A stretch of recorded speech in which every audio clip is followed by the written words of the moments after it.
Merci Béatrice. Donc je remercie Marie-Christine Labourdette, Benoît Melon et Béatrice Roederer de m'avoir invitée à cette occasion un peu intimidante. Avec une recherche nouvelle, j'en dis simplement 2 mots. C'est vrai que le fait religieux ne me paraissait pas toujours très exploré dans ces histoires de la restauration, notamment de Notre-Dame de Paris. Et à la faveur, dans le prolongement de recherches que j'ai faites il y a quelques années, qui sont en cours de publication, sur l'histoire de la restauration de l'église Saint-Germain-l'Auxerrois à Paris, je me suis lancée aussi dans les archives religieuses, si vous voulez, du 19e siècle à Notre-Dame. Et il en est sorti une histoire un peu moins lisse, si vous voulez, que ce qui est présent aujourd'hui dans l'historiographie. En fait, j'ai aussi choisi cette ouverture avec cette image pour un petit peu vous stimuler, une image qui est parue dans une publication chrétienne justement en 1864, l'année où la cathédrale nouvellement restaurée est consacrée. Voilà, une image qui paraît dans ce monde chrétien illustré qui est un peu lisse comme ça, un peu lisse. Vous voyez beaucoup de gens très bien habillés, des bourgeois devant la cathédrale. Il n'y a pas tellement de gens du peuple, alors que c'est un quartier qui, 50 ans avant, a été un quartier très populaire.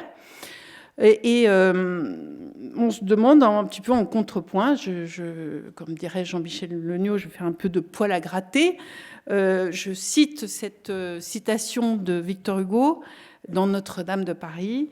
Notre-Dame est une vaste symphonie en pierre, pour ainsi dire, œuvre colossale d'un homme et d'un peuple, tout ensemble une et complexe, produit prodigieux de la cotisation de toutes les forces d'une époque où, sur chaque pierre, on voit surgir en sans façon la fantaisie de l'ouvrier discipliné par le génie de l'artiste, sorte de création humaine, en un mot, puissante et féconde, comme la création divine dont elle semble avoir dérobé le double caractère, variété, éternité.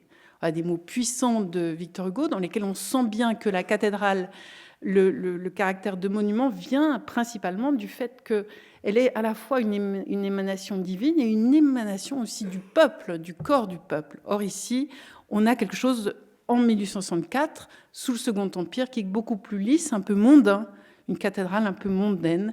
Et c'est vrai que le romantisme s'est beaucoup transformé depuis 1831, date de la parution de Notre-Dame de Paris par Victor Hugo. Alors, derrière cette première remarque, je glisse quelques mots aussi sur le fait chrétien, justement, le fait religieux. Voilà, on est sous le Second Empire, on est en 1864, la cathédrale vient d'être achevée, sa restauration. Et on est sous l'empire du néo-gallicanisme. On est toujours régi en France par le concordat de Napoléon Ier. Et ça s'est encore un petit peu renforcé. Il y a une approche très néo-gallicane, comme on dit à l'époque. C'est-à-dire que les évêques, et excellemment d'ailleurs l'archevêque de Paris de l'époque, Monseigneur Darbois, acceptent parfaitement bien le pouvoir politique, l'importance du pouvoir politique sur l'Église de France. En même temps, les forces vives du catholicisme français, du catholicisme libéral ou du catholicisme social, les pionniers du catholicisme social, Frédéric Ozanam, pionnier du catholicisme libéral, Charles de Montalembert, ils ont été un petit peu mis sous le boisseau. Enfin, Frédéric Ozanam est mort prématurément et Charles de Montalembert a été mis à l'écart du régime, un peu trahi par Napoléon III, pour lequel il avait pourtant apporté son soutien et qui ne lui a pas donné un siège de sénateur. Donc on est dans un contexte un peu particulier où la pensée, la diversité de la pensée, si vous voulez, catholique à l'époque est un petit peu rétrécie avec ce néo-gallicanisme du Second Empire. Et puis, un conflit très fort avec la papauté, puisque en 1864, Napoléon III est en train de lâcher le pape. Pourtant, il lui a demandé d'être le parrain de son fils, du prince impérial, en 1856, mais il est en train de le lâcher. C'est-à-dire que le pape va perdre les états pontificaux, puisque Napoléon III donne son soutien à l'unité italienne et que, inexorablement, la ville de Rome et l'État du Latium va être annexée, puisque les troupes françaises vont se retirer. Donc on est dans une crise un petit peu du catholicisme vis-à-vis du pouvoir politique. Alors, voilà un petit peu le contexte pour vous faire un peu réfléchir en entrée de cette conférence.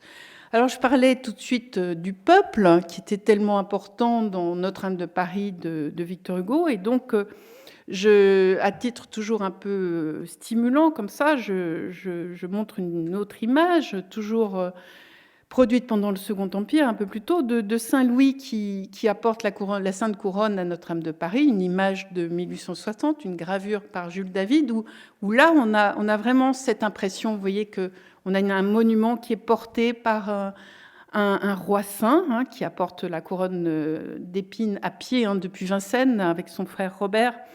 Et on a le peuple qui manifestement est là, une foule qui est devant le monument, un monument dont on voit bien le portail. On voit ici la chapelle Saint-Christophe qui est à l'angle de l'Hôtel-Dieu, qui se trouve à la droite de la gravure. Et puis on a des habitations pittoresques. Bien entendu, cette image n'est pas forcément fidèle à la réalité topographique, mais elle est inspirante pour montrer une image un peu pittoresque et populaire, d'affection populaire pour le monument. Alors, c'est exactement ça, le romantisme, hein, c'est l'affection pour les monuments. Et vous savez bien que pourquoi est-ce qu'on a restauré la cathédrale au XIXe siècle? Eh bien, à cause du phénomène romantique, et notamment de l'ouvrage de Victor Hugo, qui a été quand même un détonateur, une prise de conscience incroyable en 1831. Mais bien entendu, le romantisme lui-même et la restauration de Notre-Dame avaient pour fait générateur quand même la Révolution qui, comme on le sait, vous le savez bien, avait vandalisé les monuments et notamment Notre-Dame. On reverra ça un petit peu mieux tout à l'heure. Alors, cette révolution qui avait causé des dommages tout à fait conscients et violents à la cathédrale, eh bien, cette situation révolutionnaire, elle s'est plusieurs fois répétée au XIXe siècle et avec un impact sur Notre-Dame, plusieurs fois, sur Notre-Dame et même sur des figures d'archevêques de Paris. Et le fait détonateur de ces violences révolutionnaires était la relation tout à fait d'alliance du trône et de l'autel qui existait à l'époque, pendant l'Ancien Régime. Une relation qui s'est pourtant poursuivie et réitérée au XIXe siècle, une relation que j'appelle karmique, dans le sens où il y a une répétition de ces situations d'alliance entre le trône et l'autel, qui sont des relations qui, au XIXe siècle, vont entre domination du pouvoir politique sur le pouvoir religieux, entre fusion et conflit. Et pendant tout le XIXe siècle, ces relations vont se passer comme ça et vont parfois arriver à des situations violentes. Et tout en même temps, pourtant, la cathédrale est restaurée comme si c'était un petit peu un contrepoint, une sorte de refuge, si vous voulez, que quand même la cathédrale est restaurée, mais en même temps, on a une atmosphère finalement qui, à plusieurs reprises, est assez violente. Alors, qu'est-ce que ça veut dire tout ça? Et pourquoi aussi, alors que la cathédrale monument est restaurée, eh bien, en même temps, il y a un ensemble monumental autour de la cathédrale, sur l'île de la Cité, qui est totalement démantelé, ce qui fait dire à Carl Joris Huysmans, d'ailleurs converti au catholicisme en 1895, un écrivain très brillant, eh bien que la cathédrale a été rafistolée et que surtout elle n'a plus d'âme. Il parle d'âme pour le monument parce que autour de la cathédrale, le quartier médiéval a été démantelé et pour ça, Carl Joris Huysmans estime que le monument n'a plus d'âme. Il pense qu'en effet, les monuments ont une âme, ne serait-ce parce que des strates de prière s'accumulent dans ces lieux religieux. Alors, je reprends la question de l'alliance entre le trône et l'autel. Vous le savez, en 1801, Napoléon a négocié le concordat avec la papauté pour réinstaller l'Église de France dans l'Empire. Et juste un an après, son juriste préféré, Portalis, a fait passer sous le coude, si vous voulez, ces fameux articles organiques qui n'ont jamais été vus par le pape et qui permettent à l'État français d'avoir un contrôle quand même très très fort sur l'Église de France, y compris en interdisant de publier des positions, y compris des positions de la papauté, en 2 mots, des encycliques. Eh bien, on a une volonté de domination du trône sur l'autel pendant le Premier Empire qui est patente, que vous connaissez tous, hein. Cette fameuse scène du sacre de Napoléon Ier, le 2 décembre 1804. Il a convoqué le pape, il y a une estrade qui se situe en face de l'autel, donc il se met finalement au même niveau que l'autel sacré dans la religion catholique, puisque là, on est face, Napoléon est sur une tribune devant la façade occidentale, devant le revers de la façade occidentale. Et puis, surtout, il faut en être conscient, il y a tout un décorum, une scénographie urbaine qui se passe. Il y a toute une scénographie urbaine qui se déroule parce que, en fait, Napoléon Ier arrive devant Notre-Dame en carrosse. Ensuite, il fait le tour en carrosse, toujours en prenant la rue du cloître Notre-Dame. Il arrive à une sorte de tente qui est tapissée de tapis de manufacture des Gobelins. Là, le pape l'attend déjà. Pie VII a été convoqué, si vous voulez, il l'attend dans le palais de l'archevêché qui jouxte la façade sud de Notre-Dame. Et ensuite, Napoléon descend de son carrosse sous la tente, il entre dans le palais de l'archevêché derrière le chevet de Notre-Dame. Pie VII le salue et il va se changer dans le palais de l'archevêché. Joséphine va se changer aussi dans le palais de l'archevêché. Il marche, il traverse le palais de l'archevêché et il rentre dans Notre-Dame par la façade occidentale. Donc il y a tout un tour du monument qui est fait en carrosse et ensuite à pied. Et donc tout ça, c'est le décorum urbain du Premier Empire qui sert les intérêts du sacre. Je suis désolée, mais j'ai pas tout à fait mes images, ce qui est très ennuyeux. Mais ça ne fait rien, je ne vais pas me laisser distraire. Alors, la scénographie urbaine, elle est donc très importante dans cette scénographie du sacre, mais déjà, en même temps, il y a une volonté de démantèlement urbain de la cité qui est patente déjà sous le Premier Empire. À savoir que Napoléon Ier, tout d'abord, veut récupérer le palais de l'archevêché pour en faire le palais de la papauté, parce qu'il veut transférer la capitale religieuse de son empire de Rome à Paris. Et ça, il le pose dans un décret en 1810. Donc le palais de l'archevêché, qui se trouve, donc je le répète, au flanc sud de Notre-Dame, est prévu pour être réaménagé, et il est déjà réaménagé à ce moment-là. Et il doit donc, le projet, c'est d'en faire le siège de la papauté. Ensuite, l'Hôtel-Dieu, qui se trouve juste à côté du palais archiépiscopal, eh bien, l'empereur veut le déplacer, le sortir de l'île de la Cité. Et deux démantèlements urbains sont déjà faits à ce moment-là. On rase justement la fameuse chapelle Saint-Christophe qu'on voyait ici sur cette gravure. On la détruit. Et on détruit aussi un pont, une galerie sur le pont Saint-Charles qui permettait aux malades de déambuler entre l'Hôtel-Dieu côté île de la Cité et la partie de l'Hôtel-Dieu qui avait été construite rue de la Bûcherie, de l'autre côté de la Seine. Et ensuite, une grande porte monumentale construite à l'entrée de la rue du Cloître Notre-Dame est aussi détruite pendant le Premier Empire.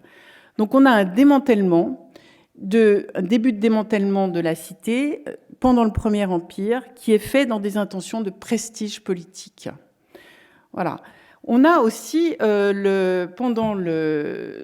toujours dans cette alliance du trône et de l'autel, une répétition de ce syndrome pendant le Second Empire. Et vous voyez, par exemple, le Te Deum à Notre-Dame, le 22 septembre 1855, en l'honneur de la victoire de Sébastopol, avec une posture de Napoléon III que vous repérez ici, devant le maître-autel, qui est quand même extrêmement personnel, et je ne suis pas très sûre que la liturgie catholique ne se soit pas accordé une grande originalité ce jour-là, tout comme elle l'avait fait déjà pour le sacre de Napoléon Ier. Alors, je montre le plan urbain de l'île de la Cité à la fin du XVIIIe siècle pour bien vous faire repérer ces questions d'ensemble monumental. On a Notre-Dame ici, à la fin du XVIIIe siècle, ça n'a pas tellement changé au début du XIXe. Voilà le palais de l'archevêché, ici. Voilà l'Hôtel-Dieu, ici, avec le prolongement rue de la Bûcherie.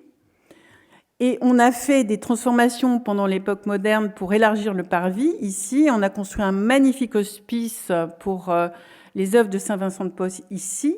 C'est l'Hospice des Enfants Trouvés, construit par Germain Boffrand. Ici, vous avez tout un quartier rue Sinueuse qui date encore de l'époque médiévale. Il y a encore beaucoup d'églises, parce qu'il y a beaucoup d'églises partout autour d'une cathédrale au Moyen-Âge. Ici, par exemple, on voit Saint-Pierre-aux-Bœufs, ici Saint-Denis-du-Pas. Ici, vous voyez la fameuse porte qui va être détruite par Napoléon Ier. Et ici, le quartier du cloître, le quartier de l'enclos des chanoines qui est toujours là à cette époque-là. Et à droite, je vous montre la cathédrale vue sur son flanc nord, avec tout ce quartier qui est ici, hein, ce que c'est devenu en 1861-1864. Et tout ça va être détruit, hein, tout ça va être détruit parce que on va construire l'Hôtel-Dieu, mais je vais y revenir. Donc, le quartier va être complètement démantelé.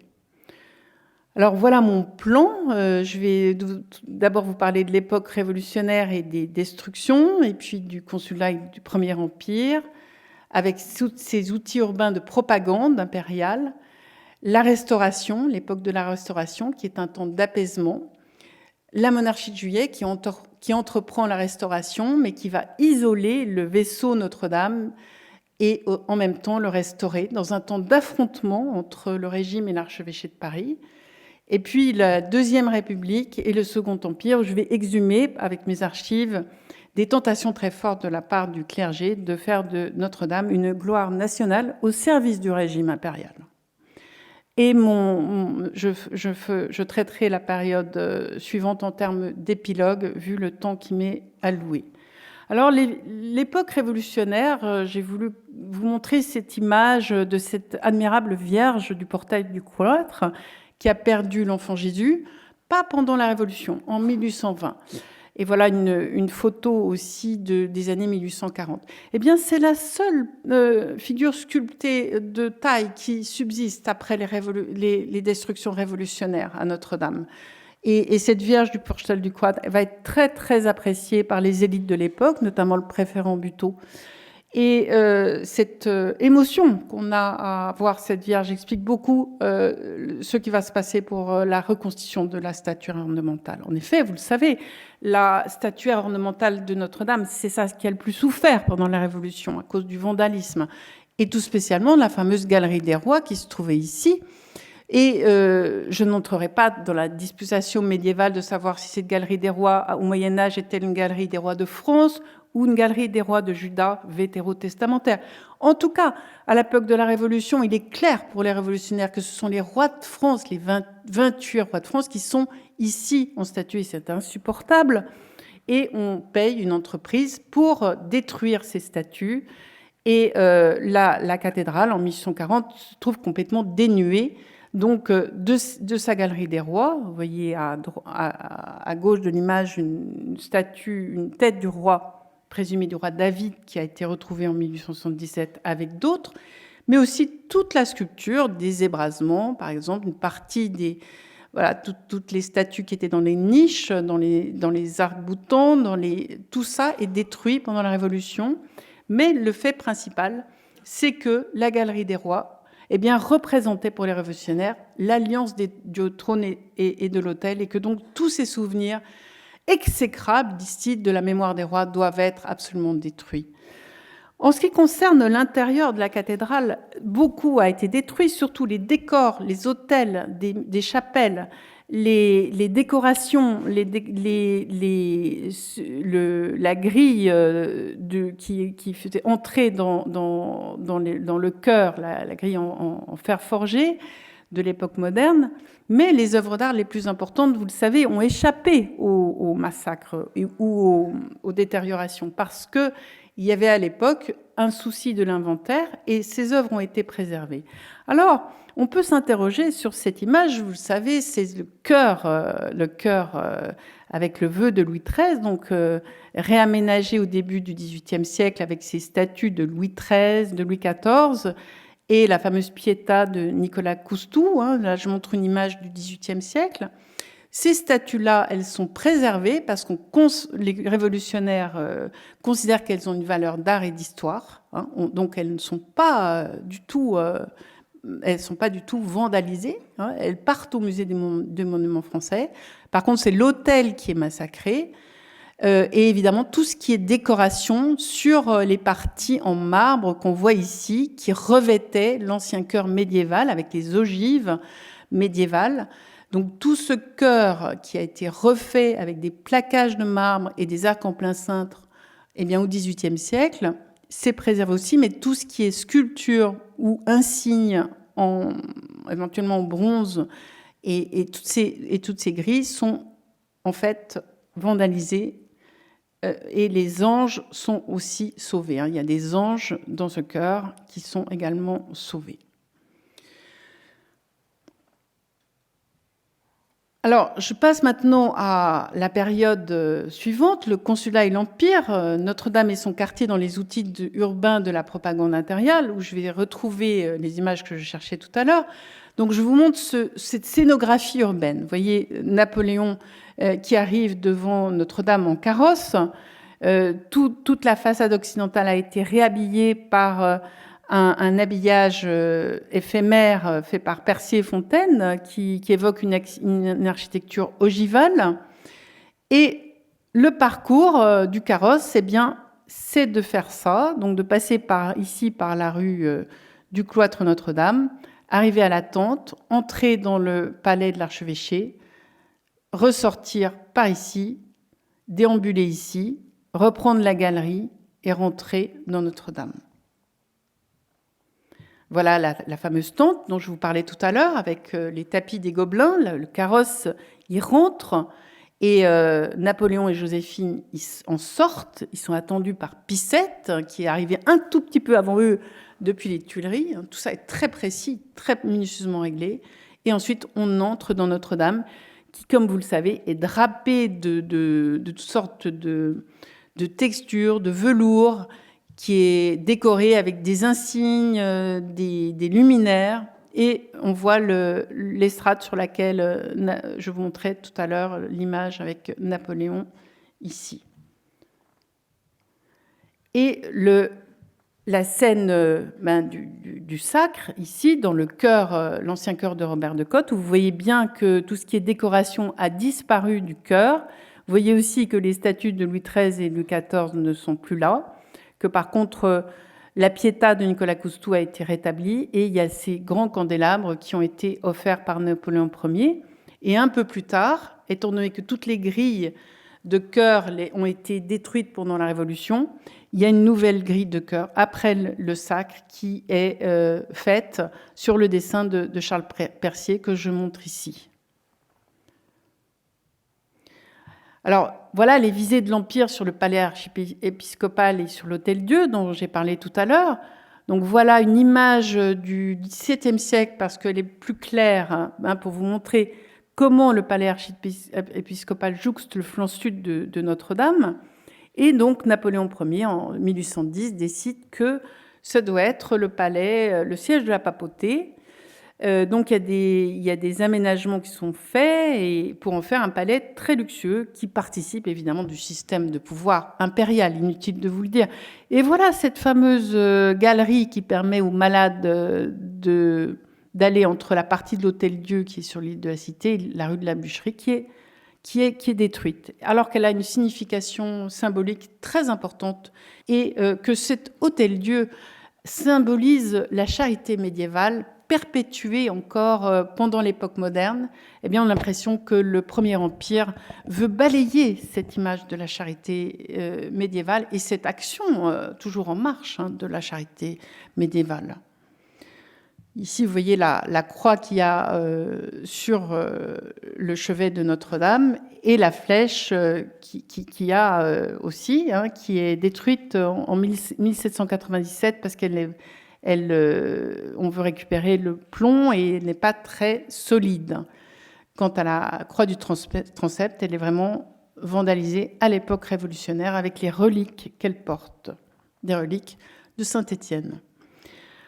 Alors voilà la porte ici, je montre une image de l'Ancien Régime. Voilà la fameuse porte de la rue du Cloître Notre-Dame qui avait été refaite par Germain Boffrand, qui est aussi détruite pendant le Premier Empire pour servir cette scénographie urbaine qui est au service de la propagande du régime.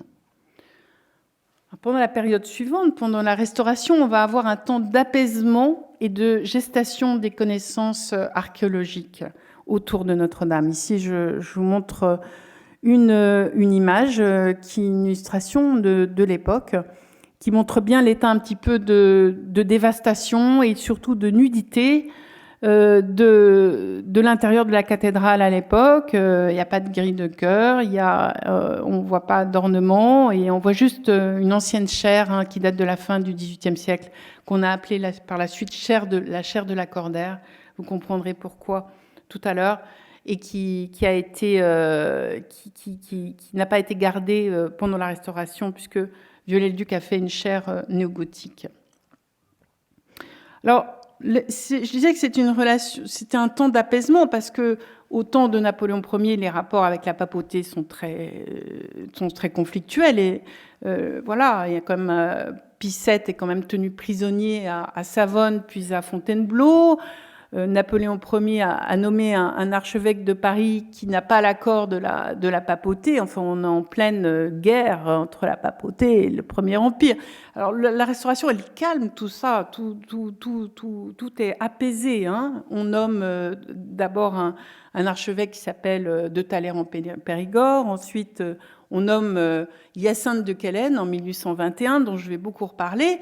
Et tout ça se fait en symbiose avec la papauté. Il y a une grande volonté d'apaisement qui est accomplie. Et puis, on reconstruit aussi, hein, la place de l'Église catholique dans le royaume de France, et notamment avec le séminaire de Saint-Sulpice, qui est construit par Hippolyte Gode, qui est chargé des restaurations à Notre-Dame. C'est pour ça que je le montre, qui est donc un constructeur et un restaurateur. Hippolyte Gode, qui donc s'occupe de Notre-Dame et qui a fort à faire, on nous le dit déjà, les archives nous le disent déjà, avec le côté sud du chœur de Notre-Dame, qui présente des fragilités, et qui, du côté nord du chœur de Notre-Dame, remplace des pierres très délabrées par du mastic de Deal, ce qui est un matériau moderne pour l'époque, et ce qui va vraiment contribuer à sa disgrâce pendant la monarchie de Juillet, parce qu'on n'acceptera plus qu'on se serve de matériaux modernes pour remplacer des pierres médiévales. Et aussi, Hippolyte Gode refait la chapelle du chevet, celle-là, hein, qu'on voit de l'extérieur, qui devient une chapelle de la Vierge. On est très marial à l'époque, au XIXe siècle, mais pas du tout dans le sens d'une remémoration du vœu de Louis XIII, pas du tout, plutôt dans un sens vraiment de protection après toutes les violences qu'il y a eu assez souvent dans les restaurations. On voit apparaître des chapelles à Marie au chevet, parce que Marie est la protectrice, la grande protectrice, comme on le sait dans l'Église. Et donc Gode, eh bien, il restaure la chapelle du chevet pour en faire une chapelle de la Vierge à l'époque.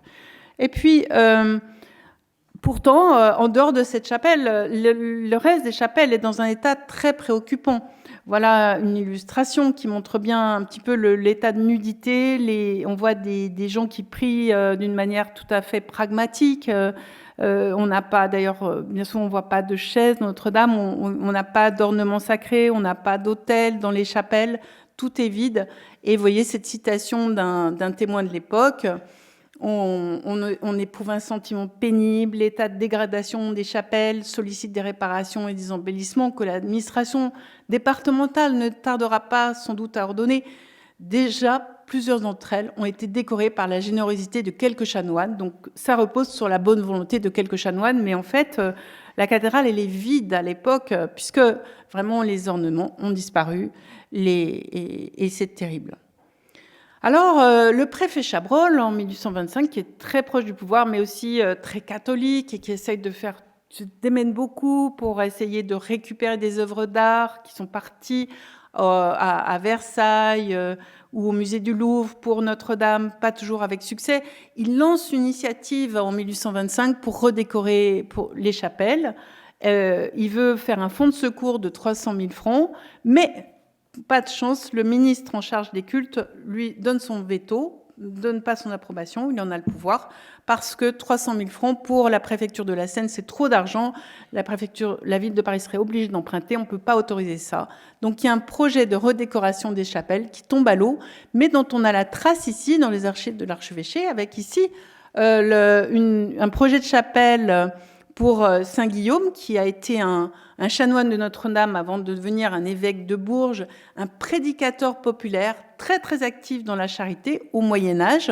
Donc on veut lui faire une chapelle parce que déjà le thème de la charité devient très important à cette époque au XIXe siècle. Ici, un projet de chapelle à Saint-Pierre et aux apôtres. Et puis ici, plus étonnant, une chapelle à Saint-Étienne. Vous savez qu'il y a eu une basilique Saint-Étienne avant Notre-Dame, sur l'île de la Cité. Saint-Étienne, c'est comme le grand fondateur de l'espace religieux sur l'île de la Cité. Donc voilà un projet de décoration pour une chapelle Saint-Étienne, où on voit un petit peu que à Lavoine, qui a présenté ce projet, il marie beaucoup de choses en même temps. Il marie le style néo-gothique, un style néo-gothique un petit peu, si vous voulez, kitsch, on peut dire. C'est pas très subtil comme néo-gothique. Et en même temps, l'esprit de la peinture grand siècle avec les nuages. Saint-Étienne ici qui sort d'une espèce de tunique un peu... c'est pas très le temps évangélique, ça. C'est plutôt le temps de l'époque moderne.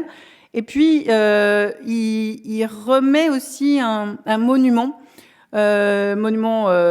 au lieutenant général d'Harcourt, un monument de l'époque moderne dans cette chapelle. Les monuments funéraires, eux aussi, ont été exfiltrés de Notre-Dame. Et on pense à l'époque qu'il faut évidemment remeubler Notre-Dame avec les monuments funéraires qu'elle avait autrefois.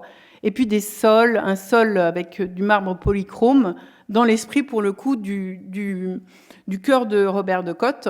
Donc, en fait, il ne sait pas trop... donc, il essaie de marier le gothique, l'époque moderne, et puis le style musée des monuments français.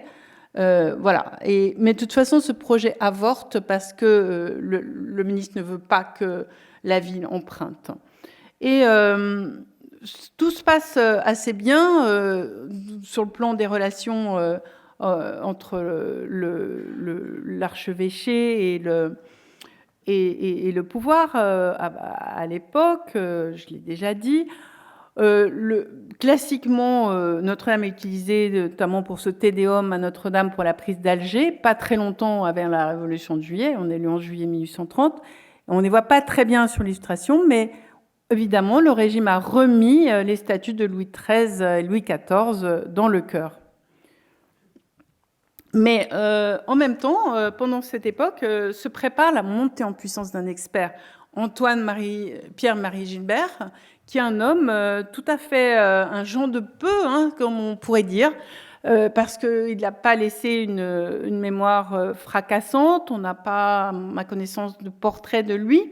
Et pourtant, lui, il est un peu un homme à tout faire à Notre-Dame. Il est à la fois un sonneur de Notre-Dame. Il habite, paraît-il, dans la tour nord de Notre-Dame. Il a commencé à travailler à Notre-Dame en 1817.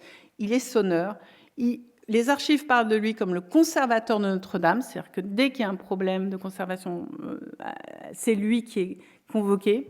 Il va jouer un très grand rôle dans les émeutes de 1830 à 1831. C'est un peu le veilleur, si vous voulez. Il va essayer de déminer des violences, et pas toujours en y arrivant. Et puis, en fait, c'est aussi un historien et un archéologue, et il va devenir un grand spécialiste de Notre-Dame, et en fait, d'histoire des monuments en France et en Europe, d'histoire des monuments médiévaux. Et il a une bibliothèque extraordinaire dans la tour nord de Notre-Dame, qui est un lieu tout à fait de référence pour les chercheurs à l'époque. Et il est catholique, il est religieux, mais il est capable de ne pas se laisser embarquer par le sentiment religieux quand il fait de l'histoire. de la cathédrale, et ça se sent assez bien dans ses écrits. Alors, il publie une monographie de la cathédrale en 1811 et une deuxième édition en 1821, donc vous voyez le frontispice ici, et en fait, c'est lui qui va vraiment décortiquer la destinée monumentale de l'édifice et apporter aussi des documents inédits qui vont permettre plus tard de restaurer Notre-Dame, parce que il est collectionneur aussi et il va acheter des illustrations qui ont une valeur archéologique. Alors, c'est lui qui trouve évidemment et fait cette illustration du portail du jugement de Notre-Dame, le portail central. Et là, vous voyez bien l'évolution de ce portail entre l'époque moderne et le 19e siècle. Voilà, c'est le portail du jugement était dans cet état avec un trumeau, évidemment un tympan et un trumeau avec une sculpture du beau Dieu, avant l'intervention en 1771 de Soufflot, qui a, pour des raisons demandées par le clergé, qui était de faire passer des processions, eh bien, il a supprimé le trumeau, ici, on le voit là, et il a même cassé une partie du tympan, ici, voilà, pour que les processions puissent passer plus librement dans le portail du jugement. Alors, c'est Gilbert, au début du XIXe siècle, qui reconstitue ce qu'était le trumeau et le tympan, avec les deux parties inférieures, le paisement des âmes et puis la résurrection des morts. C'est lui qui apporte ces documents-là, dès 1821, qui permettront évidemment bien souvent d'avoir des documents pour reconstituer de la sculpture ornementale. C'est donc considérable. Il montre aussi, par exemple, des illustrations du zodiaque sculpté au portail de la Vierge de Notre-Dame, un zodiaque sculpté qui n'a pas été vandalisé par les révolutionnaires, parce qu'on estimait que le zodiaque avait une valeur scientifique. Un mémoire scientifique avait été fait sur ce zodiaque à l'Académie des sciences pendant l'Ancien Régime. Pour cette raison, il avait subsisté. Mais enfin, Gilbert monte en puissance, il accumule ses documents, il accumule son érudition et ses écrits, sa monographie qui est très substantielle déjà, et vous verrez tout à l'heure qu'il aura un rôle très important pendant la monarchie de Juillet, beaucoup plus important qu'on ne l'a dit. J'en viens donc à la monarchie de Juillet qui va lancer la Restauration, et je vous expliquais dans quelles circonstances un peu difficiles et d'affrontement, puisque j'ai titré « L'isolement et la restauration de la cathédrale dans un temps d'affrontement entre le régime et l'archevêché de Paris ». Alors, deux mots sur les relations du régime de la monarchie de Juillet avec l'archevêché, l'Église de France en général, à ses débuts. Bon, la monarchie, le roi n'est pas anticlérical, son épouse est extrêmement dévote, Marie-Amélie, ils sont tous les deux très croyants, mais il y a quand même des personnalités qui veulent un début de laïcisation de certaines fonctions, en France notamment l'enseignement. Et donc la bataille pour la liberté de l'enseignement pour les catholiques va être une bataille importante à l'époque, y compris pour les archevêques. Premier point de litige. Ensuite, il y a un petit bug qui se passe entre le régime, si vous m'autorisez ce mot familier, et l'archevêque au tout début. Hyacinthe de Quélen, donc, qui avait été nommé archevêque pendant la Restauration, était pair de France. Il avait été nommé pair de France par Charles X, avec lequel il s'entendait très bien. Et puis, la monarchie de Juillet arrive et on lui propose d'être à nouveau pair de France et il faut qu'il demande l'autorisation du pape. Et à 3 jours près, n'ayant pas reçu l'autorisation, eh bien, la composition de la Chambre des pairs est bouclée et Hyacinthe de Quélen se dit on m'a quand même un petit peu mené en bateau. Ça commence pas très bien, les relations entre Hyacinthe de Quélen et le pouvoir. Mais alors, ça va empirer à cause de ce qui se passe autour de Notre-Dame, dans la proximité immédiate, très, très, très rapidement. Le palais de l'archevêché devient en effet un lieu du karma révolutionnaire. Je le remontre à nouveau, une version de la fin, une illustration de la fin du XVIIe siècle, parce qu'il y a très peu d'illustrations du début du XIXe siècle, et puis des illustrations qu'a fait paraître Viollet-le-Duc. Donc, ce palais de l'archevêché, eh bien, le troisième jour des Trois Glorieuses, le 29 juillet, eh bien, les révolutionnaires montent au palais de l'archevêché pour en faire le sac et en criant à mort à l'archevêque de Paris. C'est extrêmement violent. Heureusement, l'archevêque n'est pas là. Il est dans sa résidence d'été à Conflans. Et on l'avertit là-bas. Mais les révolutionnaires vont vraiment faire le sac de l'archevêché. C'est le premier sac de l'archevêché.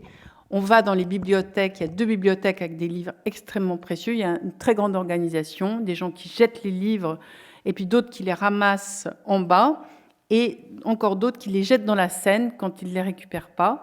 Idem avec les objets sacrés. Bien évidemment, ils vont à la sacristie aussi et il y a des actions sacrilèges qui sont faites sur les objets religieux. Et c'est assez terrible. Mais ce palais symbolisait pour les révolutionnaires l'alliance du trône et de l'autel, puisque, encore une fois, Hyacinthe de Quélen, pendant le régime précédent, très proche de Charles X, était aussi pair de France. Donc c'est un lieu qui est chargé politiquement, bien entendu.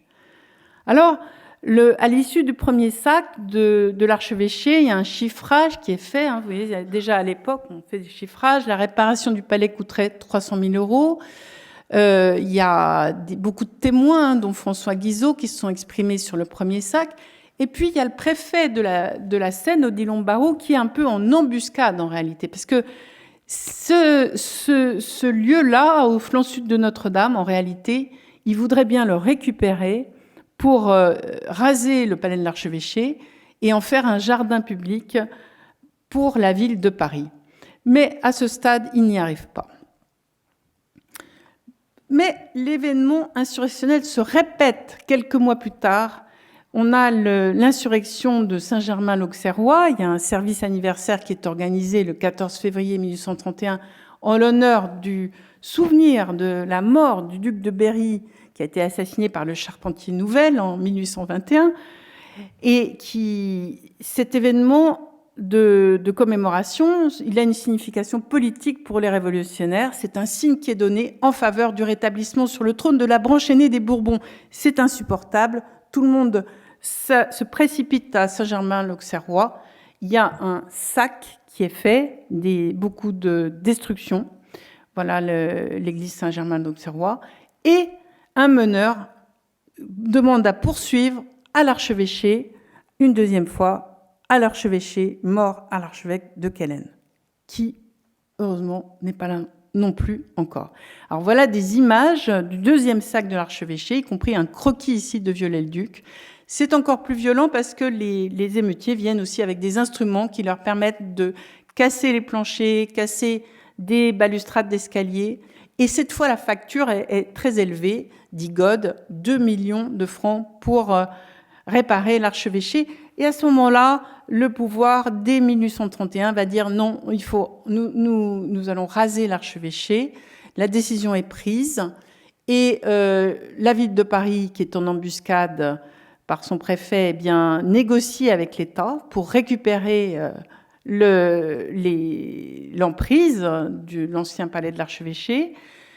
Ça aboutira à une loi qui sera prise en 1837. Les terrains sont cédés à la ville de Paris à charge pour elle de ne jamais rien construire dessus et de céder une toute petite partie pour construire la future sacristie dont je vais parler.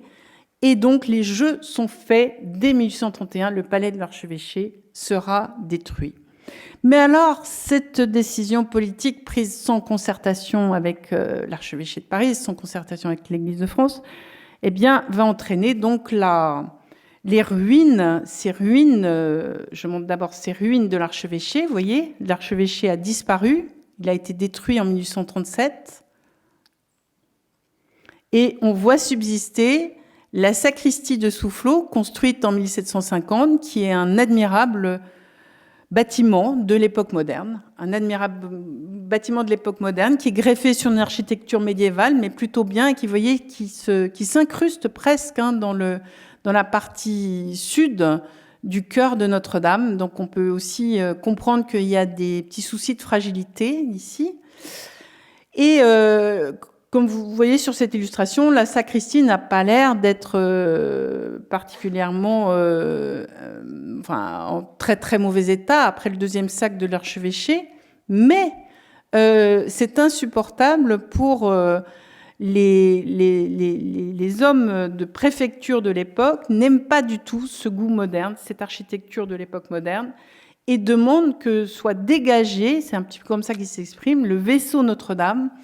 Et ce bâtiment de Soufflot est qualifié de hors-d'œuvre d'architecture prétentieuse, si bien que le pouvoir décide aussi qu'il sera détruit. Donc tout le flanc sud de Notre-Dame va être détruit, c'est inexorable. Et voilà, je montre une coupe de la sacristie de Soufflot, et je montre maintenant l'église dégagée avec la promenade publique au flanc sud de Notre-Dame, ici. Et les hommes, si vous voulez, de la préfecture, les préfets, Odilon Barrault, Rambuteau, ont vraiment eu ce qu'ils souhaitaient, à savoir un vaisseau dégagé. Leur regard romantique ne supporte pas les constructions adventices sur les flancs des monuments médiévaux. Et alors, cette décision du pouvoir, prise en 1831, de détruire l'archevêché, elle est prise extrêmement mal par Monseigneur de Quelen, qui, j'ai pas résisté à vous donner, pour décrire le personnage, cette petite citation d'Ernest Renan, qui dit que c'était un parfait évêque de l'Ancien Régime, très élégant, un peu comme une femme, etc. Alors là, il va se révéler, Hyacinthe de Quelen, à partir de 1831, autant il était légitimiste, proche du pouvoir, mais là, il ne veut plus entendre parler du pouvoir. Il casse les ponts avec le pouvoir, la monarchie de Juillet. Il va même plus aux réceptions. Et il décline toutes les offres de palais qui lui sont faites par le pouvoir pour l'héberger en attendant la reconstruction du futur palais. Et il se tourne vers la charité active, qui est vraiment la mode de l'époque chez les catholiques, comme Frédéric Ozanam. On veut faire la charité active, pas dans la condescendance, pour reconquérir le peuple. C'est le grand défi du catholicisme. Et il se lance là-dedans, y compris en allant visiter les malades du choléra en 1832 à l'Hôtel-Dieu au flanc de Notre-Dame. Et il a rencontré Frédéric Ozanam, jeune catholique dont la l'égérie est la sœur Rosalie Rendu, une sœur de Saint-Vincent de Paul, qu'on connaît bien tous. Et Frédéric Ozanam convainc l'archevêque de Quelen de créer les conférences de carême à Notre-Dame en les confiant à un conférencier prestigieux pour sortir de l'éloquence sacrée, des sermons un peu lénifiants qui ennuient tout le monde et qui souvent donnent des leçons de bon ordre, etc. Non, il faut conquérir le peuple, il faut avoir un discours sacré beaucoup plus libre, beaucoup plus simple, et pour que la religion catholique ne arrête de perdre du terrain dans cette situation où il y a beaucoup de misère sociale et où Frédéric Ozanam est très, très, très affecté par ça, et il convainc de Quelen. Et la conférence de carême est confiée en 1835 à Henri Lacordaire, et c'est un très grand succès. Le froid entre le régime et l'archevêché est tel que des ministres du régime qui sont fascinés par les conférences de carême de Lacordaire, dont tout le monde parle, ils viennent écouter en se cachant, parce que c'est pas de bon ton quand on rentre au ministère que le ministre soit allé aux conférences de carême de Lacordaire. C'est vous dire un petit peu l'ambiance.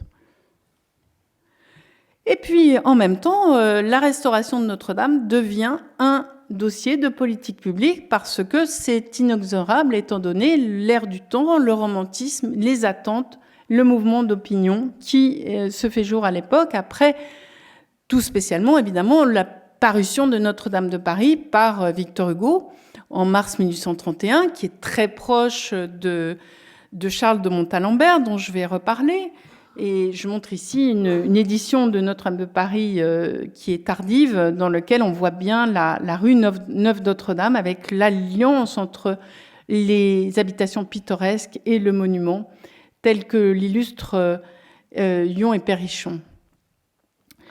On a aussi, dans cette terre du temps qui conduit les autorités publiques à s'emparer du dossier Notre-Dame de la Restauration, une émulation européenne indiscutable avec ce qui est en train de se passer à Cologne, la restauration en train de se faire de la cathédrale de Cologne, entreprise par Sulpice Boisseret, qui est une restauration achèvement et qui est quelque chose d'absolument magnifique, où évidemment de grandes flèches sont restituées sur les tours, pour le coup, de la cathédrale de Cologne, une flèche aussi au transept.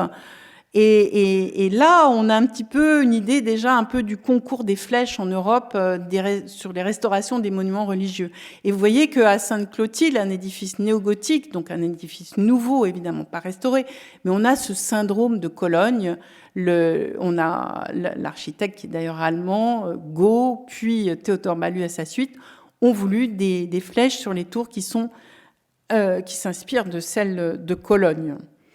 Mais avant toute chose, on se dit, mais les Allemands restaurent Cologne, il faut restaurer Notre-Dame de Paris. Alors, les étapes politiques et administratives de cette maniement de ce dossier public sont bien connues. Entre 1841, la création d'un mouvement d'opinion qui est largement actionné par Charles de Montalembert, un catholique libéral, et puis le vote de la loi du 19 juillet 1845 qui vote un budget de 2 650 000 francs, dont 800 000 francs qui sont dédiés à la reconstruction de la sacristie, donc qui ne sont pas en réalité une restauration, mais un bâtiment neuf.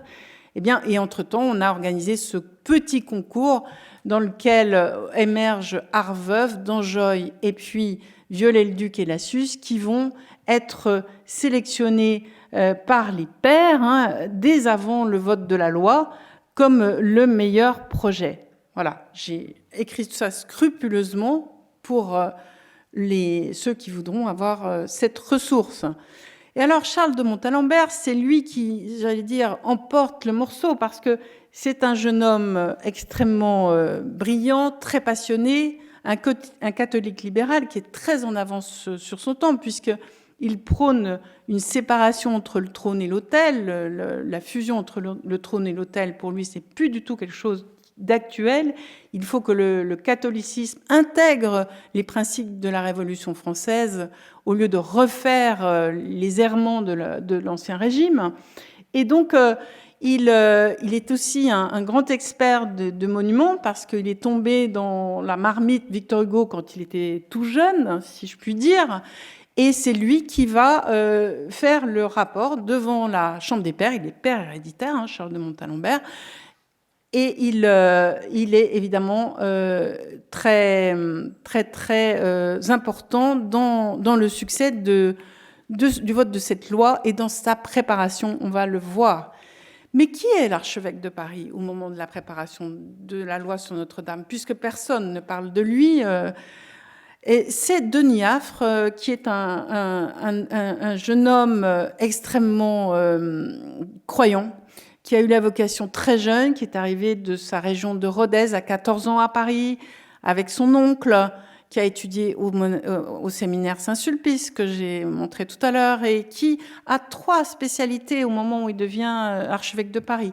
Il est spécialiste d'administration pastorale, spécialiste de théologie et passionné d'enseignement ecclésiastique, parce qu'il faut renouveler l'enseignement ecclésiastique pour conquérir les Français après la Révolution. Et il est aussi extrêmement prudent sur les relations avec le pouvoir. Et Thiers, qu'il a choisi, s'est un peu trompé sur son compte. Parce qu'il n'a pas, en fait, sa langue dans sa poche, il n'a pas son courage en berne. Il essaye à plusieurs reprises de résister aux pressions du pouvoir qui lui demandent un petit peu insidieusement de soutenir la politique de la monarchie de Juillet. Il dit en gros que c'est pas son affaire. Lui, il est un religieux. Et alors, quand ça devient un petit peu trop pressant, il n'hésite pas à dire, comme lors d'une réception en 1844, « Le roi nous laissera du moins la liberté du silence » au lieu de prononcer une harangue comme ça lui est demandé avec un peu trop de pression. Et puis, il est très investi dans la misère du peuple et la charité active, et il est très ami avec Frédéric Ozanam. C'est quelque chose qui les lie, et je vous ai mis cette petite coupure d'un extrait de l'Ami de la Région en 1842. Vous voyez que Denis Affre est à Saint-Roch avec d'autres membres du clergé. Il agit pour le placement en apprentissage d'enfants délaissés. Voilà. Et c'est très concret. Tous ces hommes-là agissent d'une manière très concrète. Ce sont des catholiques qui sont extrêmement concrets.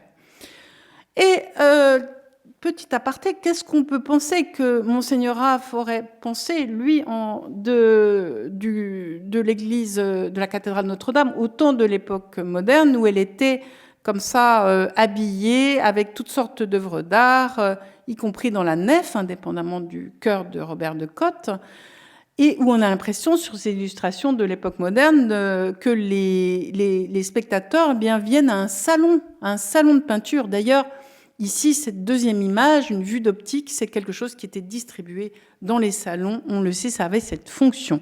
Eh bien, dans la sensibilité religieuse du XIXe siècle de Monseigneur Affre, eh bien, ces manières de traiter un monument religieux sont tout simplement pas recevables, parce que le sens religieux y est quand même un petit peu désinvesti.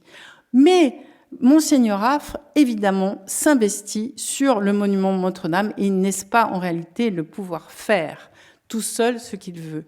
En 1842, il demande à plusieurs membres du Comité des Arts et Monuments, dont à Charles de Montalembert, dont il est très proche, un rapport sur l'état de Notre-Dame.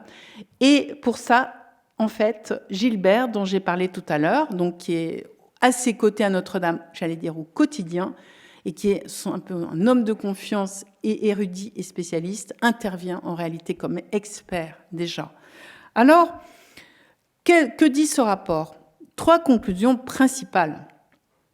Une critique sans concession des transformations qui ont été faites à l'époque moderne. La transformation du chœur par Robert de Cotte est vraiment vilipendée, mais pour des raisons constructives, parce que ils expliquent que, en fait, les plaquages de marbre ont affaibli d'un tiers les piliers médiévaux du chœur. Donc c'est quand même très embêtant sur le plan constructif. Et puis la transformation évidemment du portail du jugement sur la façade occidentale est évidemment fortement critiquée aussi. Le badigeonnage de Notre-Dame pendant l'époque moderne, non mais c'est n'importe quoi, dit Gilbert. On ne fait pas ça dans un monument comme Notre-Dame, c'est juste impossible. Et puis finalement, deuxième conclusion, les transformations qui ont été faites pendant l'époque moderne, eh bien c'est du vandalisme, tout comme, pas plus, pas moins que le vandalisme révolutionnaire, ou bien la monarchie de Juillet qui enlève les statues de Louis XIII et Louis XIV dans le chœur. Donc tout le monde y passe, on a une charge très forte qui est menée en fait par Gilbert. Et ils disent aussi qu'ils préconisent pour l'instant, une seule solution fédératrice en attendant de construire d'autres solutions, qui est au moins qu'on débadigeonne la nef qui a été badigeonnée à l'époque moderne. Et puis aussi, pour reconstruire la sacristie et le palais de l'archevêché, il y a une espèce de projet un peu sulfureux qui est mené par God, de reconstruire le palais et de faire un souterrain pour parvenir à la sacristie, au chevet, et entrer dans Notre-Dame. Et ils disent, non mais ça c'est un petit peu, c'est pas possible, c'est un peu n'importe quoi. Voilà, donc vraiment tout le monde y passe, et du coup ça donne un petit peu des axes pour l'avenir. Alors, le ministre en charge des cultes est absolument indigné que Affre soit permis comme ça d'actionner des membres du Comité des Arts et des Monuments. Il y voit un empiètement sur ses pouvoirs, puisque c'est l'État qui est chargé des restaurations. Qu'est-ce que c'est que cet archevêque qui se permet de demander à Charles de Montalembert de faire un rapport avec Éricard de Thury et conduit par Gilbert? Mais enfin, Affre est quand même très diplomate et il arrive finalement quand même à amadouer un petit peu le ministre Martin du Nord, qui est assez carré, voilà, un homme de droit. Et Monseigneur Affre continue à travailler pendant que le ministère prépare le concours sur les chapelles. Alors là, il y a un travail considérable qui fait pour renouveler les titulatures des chapelles et préparer leurs futures décorations, puisqu'elles sont nues. elles sont abandonnées. Il faut absolument s'emparer de ce dossier. Et ce dossier-là, il est aux mains des religieux. C'est pas l'État qui va le financer. C'est clair dans la répartition des rôles. C'est vraiment à l'archevêché. Et alors, Monseigneur Affre, il est complètement aligné dans tout ce qu'il fait, son activité pastorale, son activité théologique, son activité d'archevêque. Donc, évidemment, il veut instituer des titulatures de chapelle qui sont toutes, enfin beaucoup, des figures de la charité active au Moyen-Âge ou à l'époque moderne. Et là, je montre une Sainte Geneviève.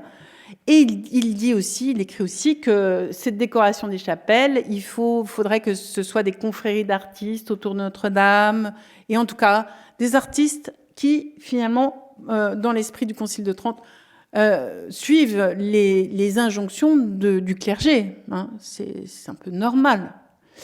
Et les circonstances du concours arrivent à peu près au même moment avec les rendus, et je montre pas tous les projets, hein, je montre pas les projets de danger, je montre un projet inédit ici, le projet d'un des concurrents de la SUS et Viollet-le-Duc, Arveuf, qui, comme vous le voyez, a non seulement couronné les tours de flèches, mais non, il a fait aussi une flèche au transept.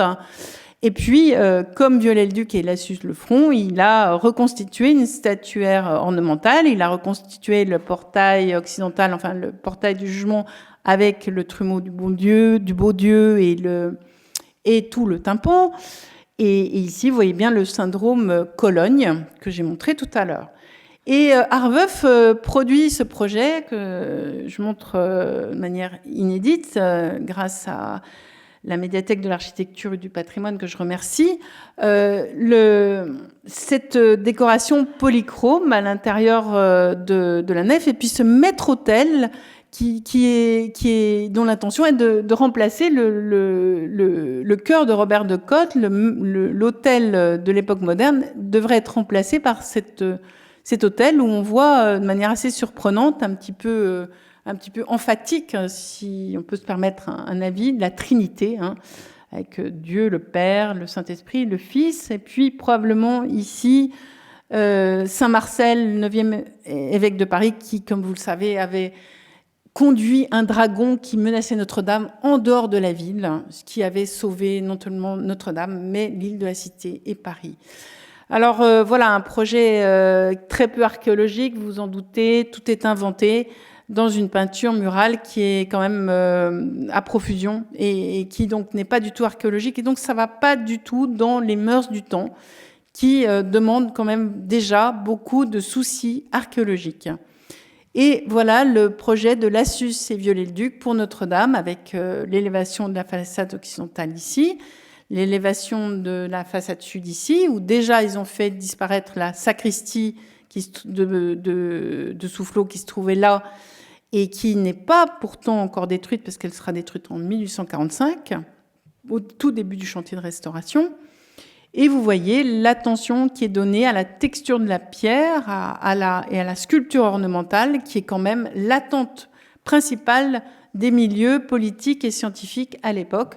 Donc on rétablit une sculpture ornementale et pas du tout d'effet de flèche. Ça, ils ont compris que c'est pas possible de tomber dans le syndrome Cologne. C'est pas du tout dans la température politique et archéologique de l'époque.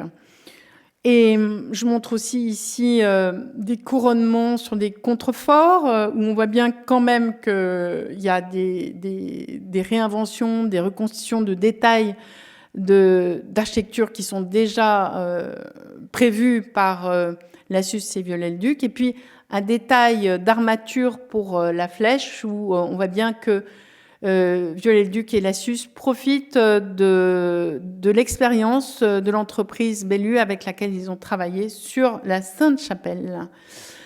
Et puis cette coupe transversale où on voit que ils ont déjà un petit peu, ils semblent avoir réglé le sort du chœur de Robert de Cotte en reconstituant ici un jubé néogothique.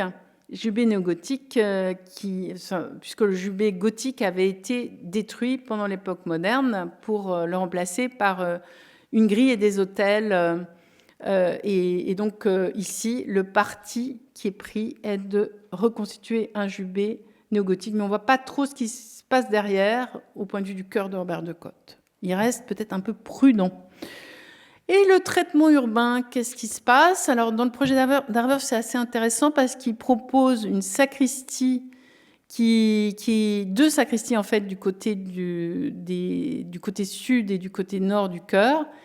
Et il propose un traitement urbain autour de Notre-Dame. On sait très bien à l'époque que le quartier est en train, le pouvoir, la préfecture a des visées urbaines.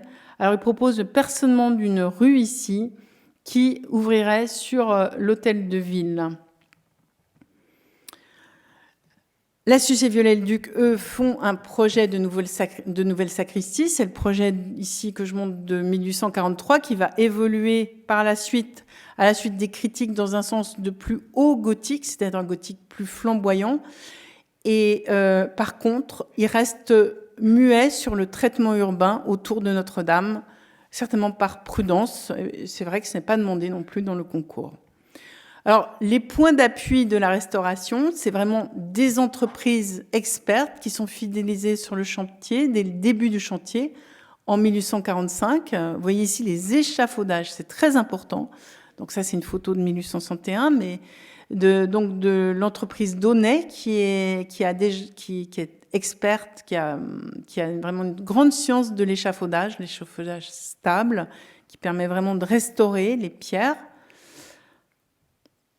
Et puis la statuaire ornementale, dans une situation où on est entre la restauration, la restitution et l'invention, et où il y a énormément de collégialité autour de l'artiste Geoffroy de Chaume, qui est le sculpteur et qui parfois conçoit les dessins, Viollet-le-Duc et Lassus. Alors ici, je montre des images pour le portail du jugement. On voit un dessin de Geoffroy de Chaume ici pour le paisement des âmes.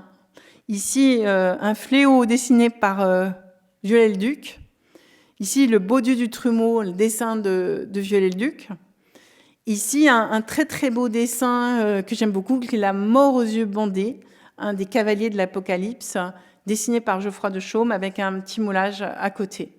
Vous voyez le soin, la qualité esthétique, et tout ça se fait dans une grande collégialité et un esprit probablement très amical entre toutes ces personnes qui sont des créateurs.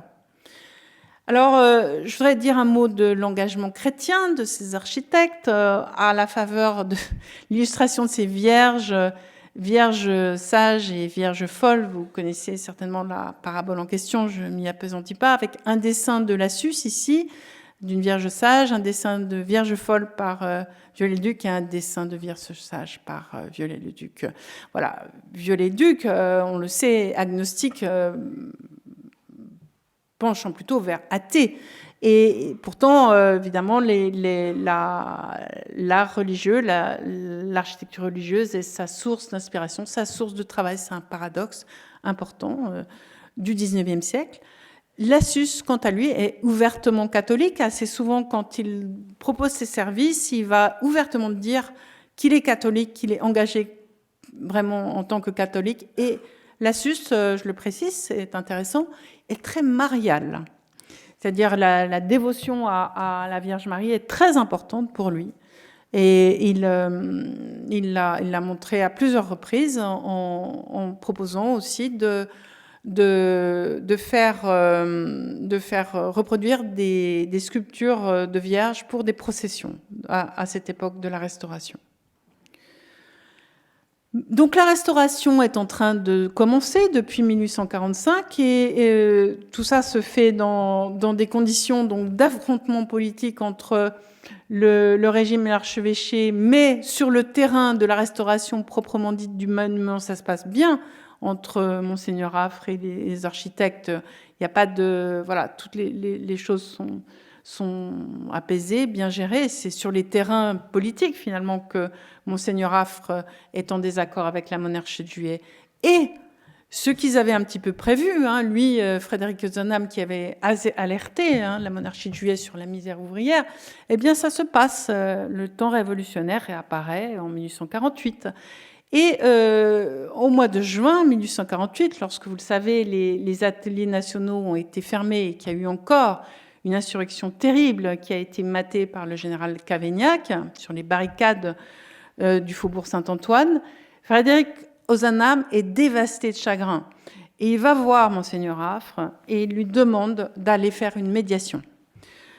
Monseigneur Affre, qui a eu la prescience qu'il prenait un job très difficile, en devenant archevêque de Paris, une sorte de prémonition qu'il pourrait se passer quelque chose qui serait de l'ordre d'un sacrifice pour lui, eh bien, accepte immédiatement cette mission de médiation. Et il l'a fait. Il va sur les barricades en demandant que les gens se réconcilient. Et une balle perdue l'atteint. Monseigneur Affre meurt.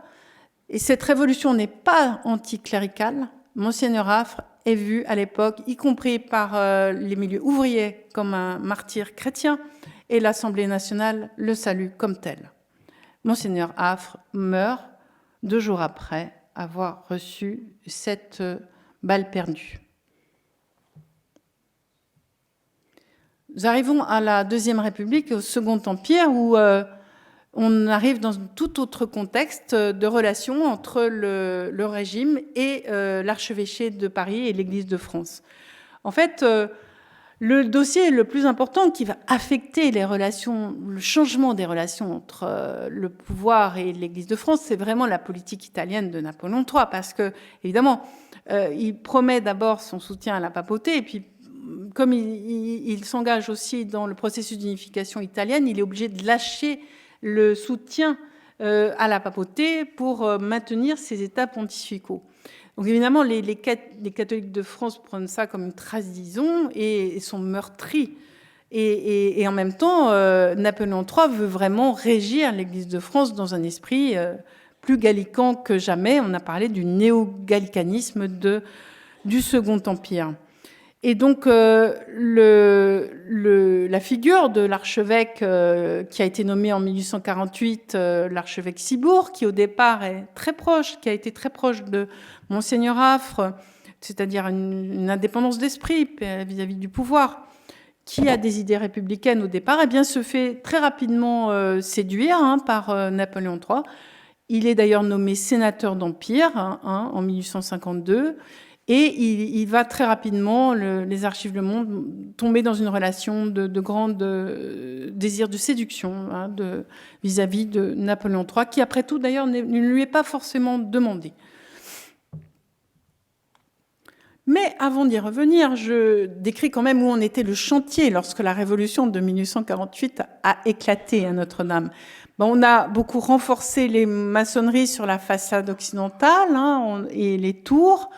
On a commencé la réfection de la statuaire ornementale sur la façade occidentale. C'est pas terminé. Et puis, on a beaucoup travaillé sur la façade du côté du chœur sud. Voilà, un attachement de maçonnerie de l'entreprise Sauvage et Milon en 1947 qui montre qu'on a beaucoup besoin de renforcer le contrefort, troisième contrefort à droite du transept méridional. Il y a des soucis de stabilité et de solidité des contreforts. Il faut remplacer les pierres, on le voit bien. Et le chantier, il va continuer. La Deuxième République n'est pas du tout anticléricale et pas du tout non plus anti-restauration, mais simplement, il n'y a plus d'argent. Les 2 650 000, ils se sont envolés déjà. Il y a 800 000 francs qui sont partis pour la sacristie, que je montre ici, qui est achevée en juillet 1850. Et ça continue un petit peu jusqu'en décembre 1850. Et puis, le chantier est arrêté. Et on voit ici des images de l'arrêt du chantier avec les échafaudages qui sont toujours là.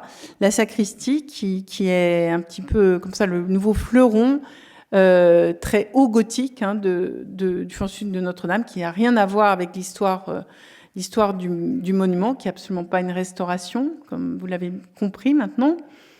Et qu'est-ce qui se passe ? Alors, En 1851, il se passe rien. Il y a des tentatives pour faire émerger un projet de loi, mais le coup d'État de Louis-Napoléon se prépare et rien ne se passe. Il y a des dossiers plus importants.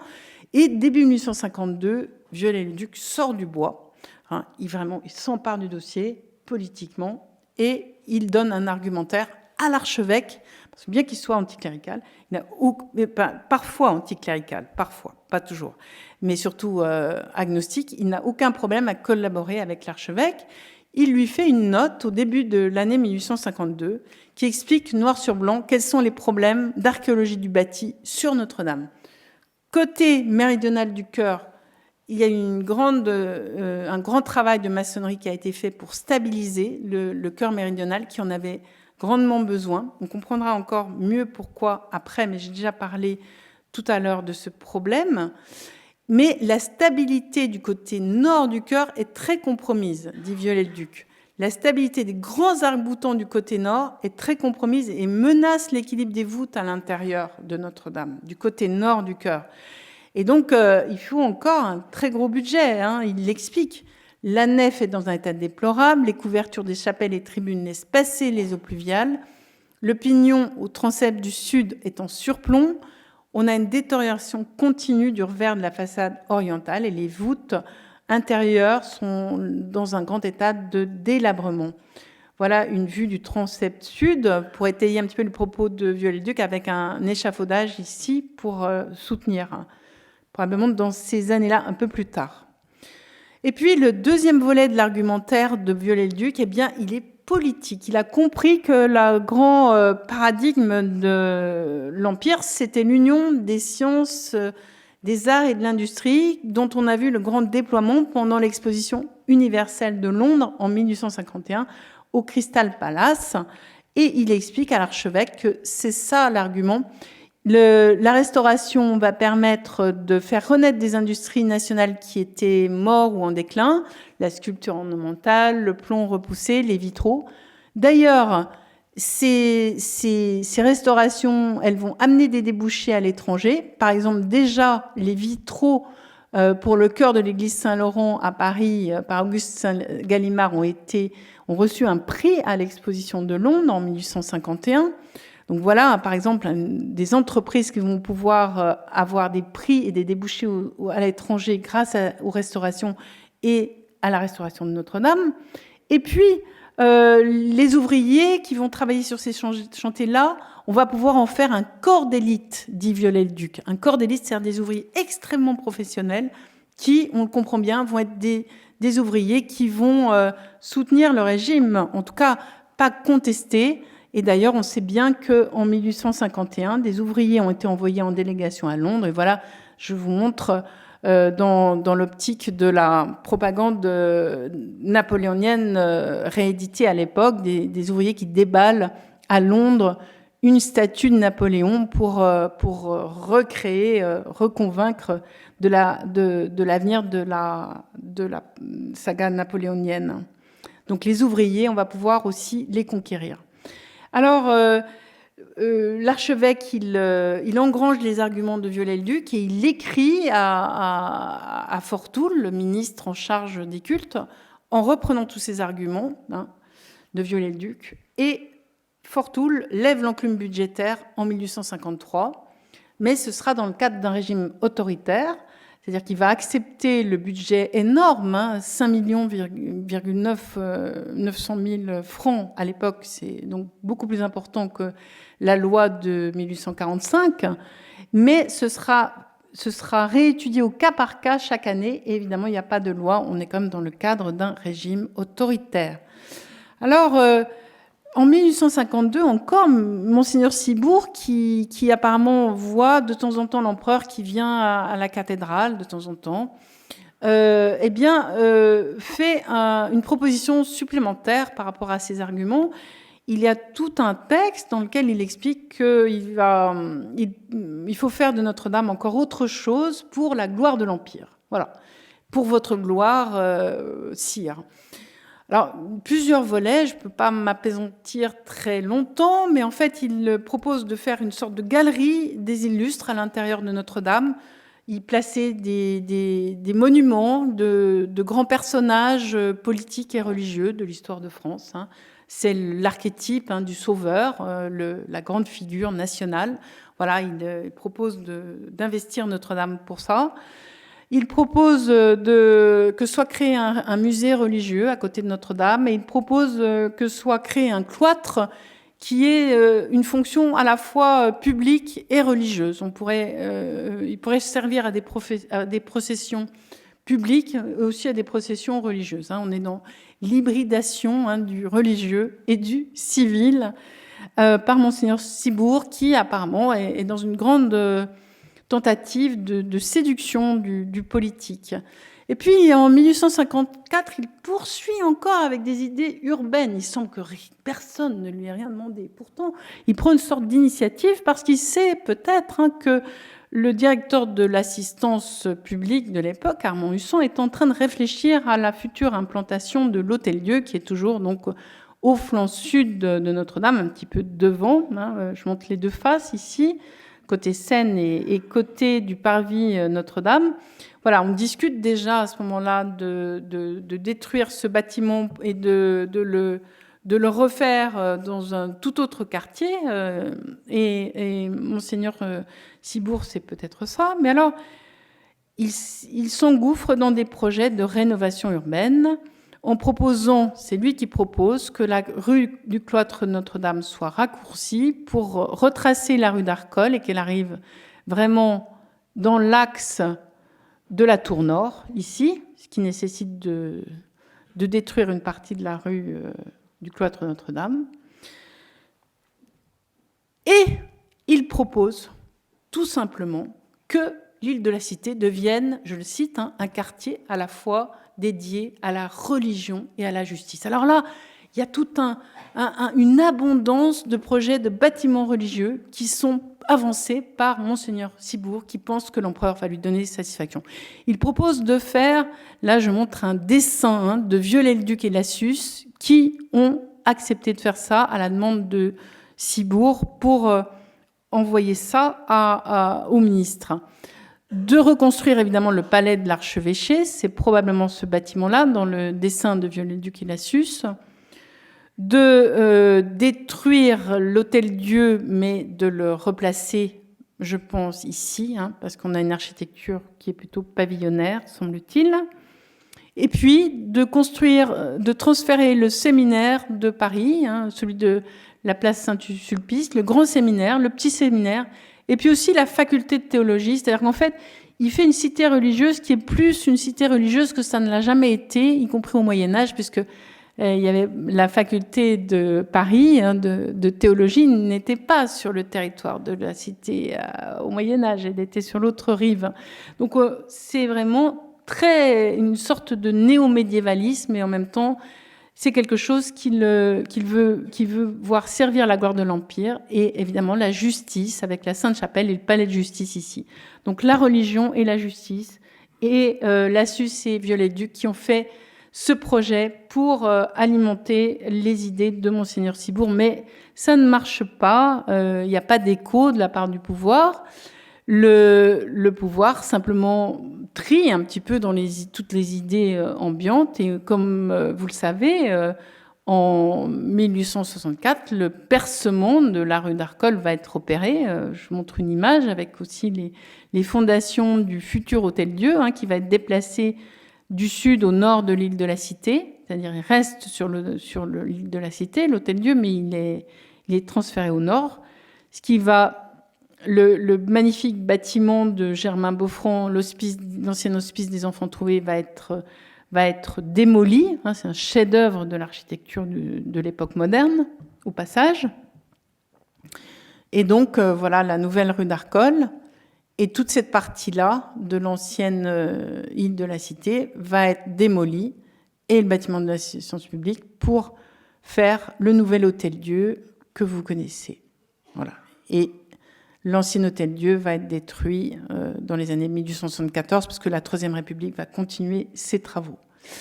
Alors, En revanche, vous l'avez compris, les idées de Monseigneur Ciboure pour en profiter, si vous voulez, pour faire un quartier hyper religieux dans l'île de la Cité, où il a espéré avoir la faveur de Napoléon III pour pouvoir faire ça. Bien entendu, ça tombe. Il n'y a pas d'écho, ça se fait pas.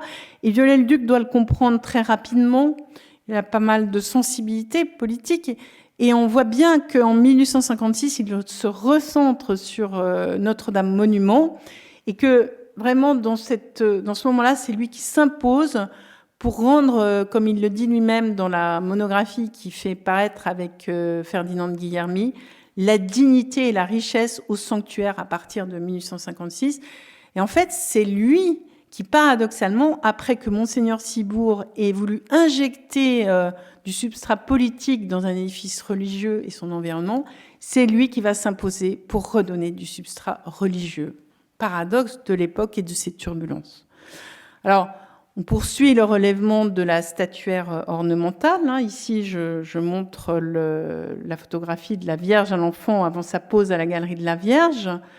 En 1853 ou 1854, on est à ce moment-là en pleine préparation du dogme de l'Immaculée Conception, du côté du pape. C'est intéressant de le noter. Poursuite de la statuaire ornementale aussi du côté du magnifique portail Saint-Étienne, qui avec cette estampe d'après un dessin de Geoffroy de Chaume, un tympan qui n'avait pas été trop abîmé par les martèlements révolutionnaires. Par contre, un trumeau des statues qui sont lacunaires, qui ont été vandalisées et aussi dans les pieds droits. Donc, ce portail Saint-Étienne va être rétabli par Geoffroy de Chaume et Viollet-le-Duc. Et puis, je pose la question, comment trancher le nœud gordien ?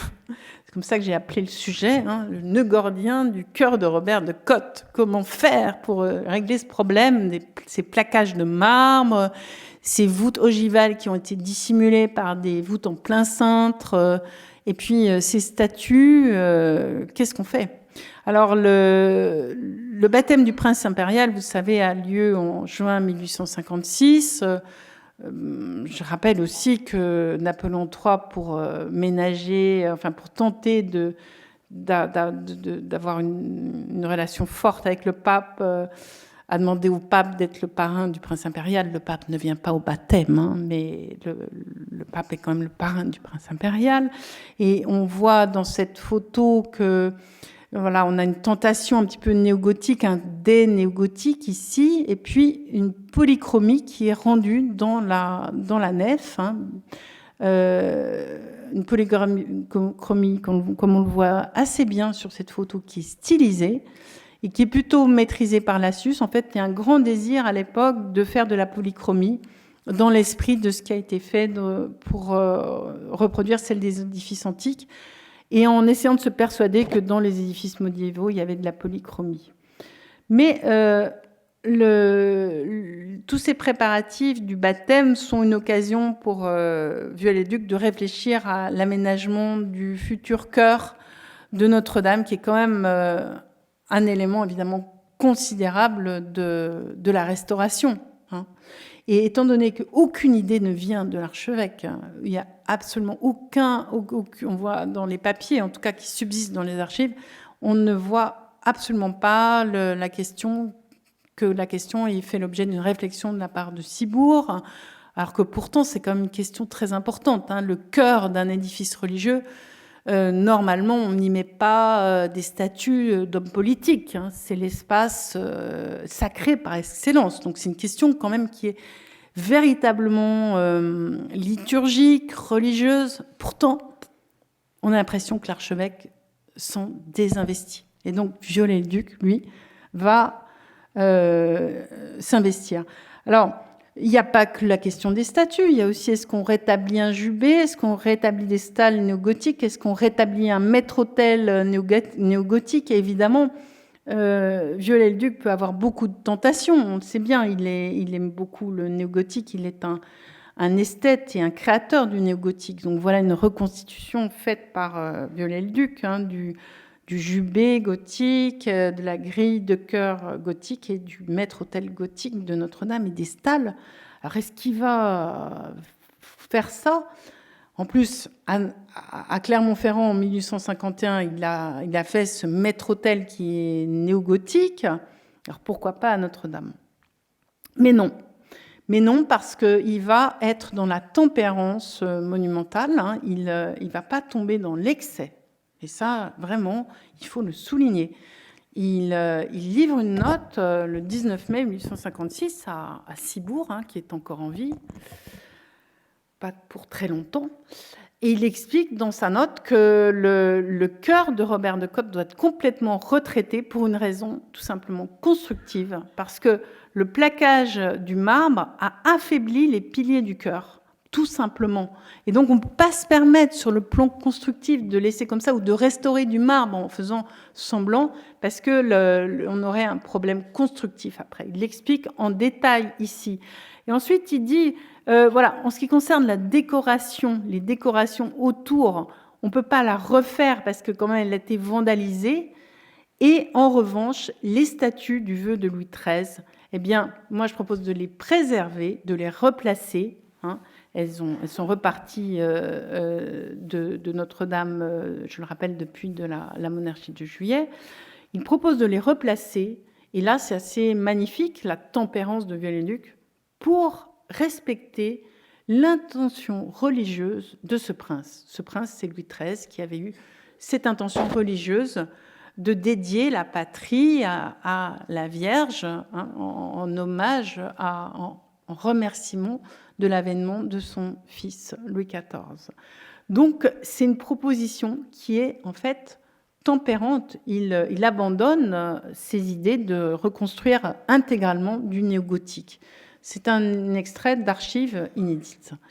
Le chœur de Notre-Dame, réaménagé par Viollet-le-Duc, voilà donc ce que ça va donner avec les statues de Louis XIII et de Louis XIV, ici, les anges en bronze qui sont également replacés, et évidemment la Pietà de Nicolas Coustou, et un maître-autel qui n'est pas au gothique, hein, vous voyez, qui n'est pas du tout comme celui de Clermont-Ferrand, qui est beaucoup plus discret et qui essaye quand même de s'accorder, c'est pas très facile, je le sais, hein, avec le reste. Et puis, évidemment, les arcades ogivales qui sont rétablies et les piliers qui sont rétablis. Ça a été très critiqué, hein, y compris par Alain Erland-Brandebourg, qui estime que cette reconstitution du chœur par Viollet-le-Duc, on a l'impression que les statues de Louis XIII et Louis XIV, elles flottent dans cet espace. Elles n'étaient pas du tout faites pour ce genre d'espace. Mais on comprend mieux, je l'espère maintenant, pourquoi Viollet-le-Duc a proposé et fait cette solution. Alors, ça lui permet aussi, Viollet-le-Duc, de donner une suite archéologique à ce chantier, parce que sous le chœur, il y a un caveau, le caveau des archevêques, qui a été très mal mené d'ailleurs par les travaux de Robert de Cotte. Donc il l'exhume et il va pouvoir restaurer aussi ce caveau. Et il pense avoir trouvé aussi les vestiges du tracé de la basilique Saint-Étienne qui lui auraient été à l'intérieur de Notre-Dame ici. En fait, plus tard, Théodore Wacker va montrer que la basilique Saint-Étienne se trouvait plus loin sur l'île de la Cité. Et les archéologues en discutent encore aujourd'hui.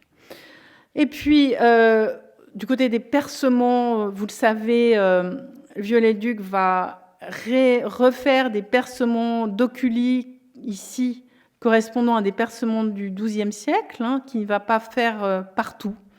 Voilà, donc c'est un rétablissement d'un gothique du XIIe siècle qui est un petit peu, comme je dis, à géométrie variable. Hein. Il ne le fait pas sur tout le vaisseau. Donc c'est tout à fait discutable, hein, ça fait partie du maniement à géométrie variable du gothique par Viollet-le-Duc. Et puis les pierres, une très grande attention aux pierres. Hein. Ici, je vous montre un attachement de l'entreprise qui est fidélisé sur toute la durée du chantier, Sauvage et Milon, en 1849, avec 10 variétés de pierres. Et puis la flèche. Alors la flèche, si vous voulez, j'ai encore un quart d'heure. La flèche, c'est un peu le dépassement. Vraiment, ça, c'est vraiment le sujet où Viollet-le-Duc va faire, permettez-moi l'expression, son coming out. Je vais essayer d'expliquer comment ça se passe. Voilà. Dès le moment, en fait, où on commence à restaurer Notre-Dame, ça bruisse le désir de flèche, y compris dans la littérature catholique. Dans l'Ami de la religion, journal ecclésiastique, on parle des monuments religieux restaurés, et on dit « Ah, à Metz, on a fait une flèche qui est très haute. » Il y a cette émulation sur la flèche dans les édifices restaurés. Et puis évidemment Cologne que j'ai montré, c'était quand même très beau ces flèches. On voit les édifices religieux de loin, on a l'impression que le sacré est là partout. Donc les catholiques, vraiment, ils ont quand même un goût pour les flèches. Du côté archéologique, on a Lassus et Viollet-le-Duc ont cette illustration de Garneret, qui est bien connue, qui leur donne une illustration de ce que c'était la flèche avant sa destruction. Et Lassus, un petit peu, c'est pas tout à fait sûr que ce soit vraiment archéologique comme illustration, mais en tout cas, ça porte pas à l'excès néo-gothique, vous l'avouerez. Mais en 1855, au sein même de l'inspection des monuments historiques, voilà Émile Beuzevilleval qui fait sa sortie d'une flèche incroyable néo-gothique, vous voyez, pour la cathédrale d'Orléans, avec 2 étages extrêmement ajourés et voilà une vue photographique. Donc évidemment, ça n'a pas pu ne pas jouer sur l'idée de faire une flèche beaucoup plus spectaculaire pour Notre-Dame. Et puis, il y a évidemment la Sainte-Chapelle, où en 1853, Lassus s'est un petit peu départi de sa réserve archéologique pour réaliser une flèche qui va bien au-delà de la flèche du XVe siècle qu'on connaissait de Notre-Dame, en particulier ornée par des sculptures d'apôtres, et qui n'est pas du tout une restitution archéologique. Et en plus, on s'est permis de monter une statue de Saint-Michel Archange qui est en regard de la flèche. Et dans une monographie parue en 1857, Guillermy montre bien l'édifice, la Sainte-Chapelle, frontispice, dans un état passé, plutôt médiéval, en regard de la Chambre des comptes. Alors on comprend bien que, en fait, du côté de la mentalité de Monseigneur Ciboure, qui a dit « l'île de la Cité doit être une île de la religion et de la justice », la Sainte-Chapelle a la flèche de la justice. C'est la flèche sacrée qui est la flèche de la justice divine en regard de la justice humaine. Et évidemment, il faut un répondant à Notre-Dame. Il faut la flèche de la religion. Et évidemment, la flèche de la religion doit être plus haute que la flèche de la justice. Donc ça, je pense que c'est le contexte est vraiment dans cette turbulence où Monseigneur Ciboure est en pleine création de cette île de la Cité idéale de la religion et de la justice. C'est vraiment le contexte pour que Viollet-le-Duc ose une flèche tout à fait spectaculaire. Évidemment, il y a le chantier de la Sainte-Chapelle avec les entreprises performantes, Bellu et Donnet, et puis Durand pour la plomberie repoussée, qui ont réussi à faire cette flèche, puisque c'est un exploit technique et technologique et extraordinaire. Et donc, en 1857, le Viollet-le-Duc fait donc ce que j'appellerais son coming out, quelques mois après la mort de Monseigneur Ciboure, qui a été assassiné par un prêtre qui n'a pas supporté que le pape prononce le dogme de l'Immaculée Conception. C'est intéressant, cette époque. Et Lassus, lui, est mort aussi pendant l'été. Et Viollet-le-Duc fait ce projet extraordinaire, ce dessin extraordinaire, avec cette flèche, avec ce double niveau, très ajouré, et ces sculptures qui sont pas qui sont pas fondus sur la flèche elle-même, mais qui descendent sur les couvrements du transept. Donc on a l'impression que, en fait, on a des apôtres qui descendent du ciel, hein, sur la cathédrale. C'est quand même assez génial, mais c'est pas très médiéval, hein. Et alors, Viollet-le-Duc a trouvé des contrefiches dans les angles de couvrement du transept ici, et il en fait une certitude archéologique. Donc voilà, bien sûr, ces contrefiches-là, c'est évident que ça ne pouvait pas servir à autre chose qu'à poser des statues. Et puis, évidemment, il rajoute des arcatures ici pour que ça puisse tenir. Et donc, le chantier de la construction de la flèche est lancé et s'achève en 1861. Il y a quand même 2 morts, hein, sur ce chantier et un début d'incendie qui est maîtrisé. Je renvoie aux travaux de Diane Dossi, que je salue. Et vous voyez la technologie que ça suppose de la part des entreprises Bellu et Donnet pour les échafaudages. La restauration est aussi un point d'appui pour les débouchés des entreprises, parce que toute cette flèche est en plomberie repoussée, qui est une technique que maîtrise le plombier Durand, entreprise qui est reprise par Monduit en 1860, et qui va bénéficier d'une publicité ici, qui va être exposée à l'exposition universelle de Vienne en 1873. Vous voyez, c'est tous ces travaux en plomb et en orfèvrerie qui sont exposés. Et on est dans un néogothique qui est en fait dépassé, hein, puisque ces statues qui sont beaucoup plus fluides, plus dans le mouvement que dans le projet initial de Viollet-le-Duc, sont plutôt dans un effet renaissant. Et on a l'impression d'avoir une statuaire entre ciel et terre, un petit peu comme si Viollet-le-Duc, mieux que des religieux, avait compris la descente de la Jérusalem céleste, quelque chose comme ça, peut-être.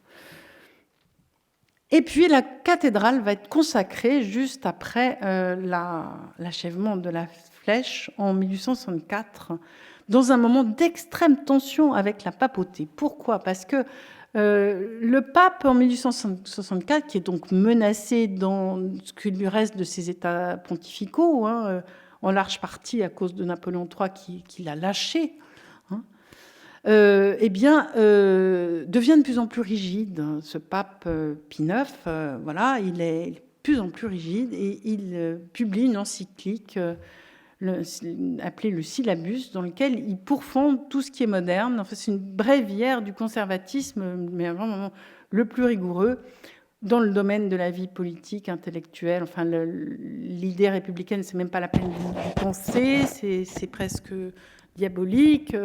Ouvrir un livre qui soit pas un bréviaire, c'est potentiellement dangereux. Voilà, donc là, le clergé français qui se pique quand même sur le plan des idées d'un certain modernisme dit à Napoléon III, il ne faut pas publier cette encyclique, puisque de toute façon, les articles organiques autorisent le pouvoir français à pas le faire, et effectivement, ça ne va pas être publié. Donc on est quand même dans une forte tension, plus la menace du pape qui est dans sa ville de Rome encore, mais il se demande pour combien de temps. Hein.